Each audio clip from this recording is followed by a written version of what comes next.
Welcome to our latest tutorial on how to add feelings to your Facebook posts. Expressing your emotions on social media can make your interactions more personal and engaging. In this updated guide, we'll walk you through the simple steps to include feelings in your Facebook posts. First, open the Facebook app on your mobile device.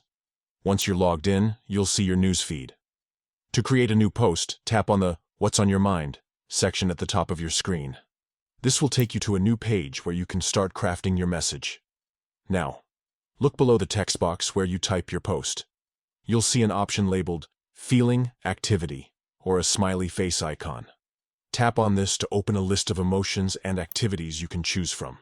Facebook offers a wide range of feelings, from happy and excited to watching a movie or reading a book.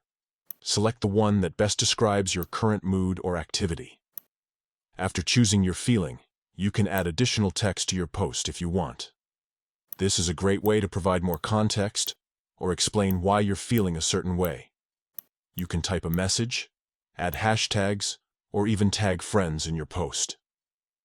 Once you've added your feeling and any additional text, it's time to share your post with your friends and family. Tap on the Post button at the bottom of the screen. Your post will now appear on your timeline, complete with the feeling you selected. Adding feelings to your Facebook posts is a fun way to express yourself and connect with others on a deeper level. Whether you're feeling joyful, grateful, or just want to share what you're up to, Facebook's feeling feature makes it easy.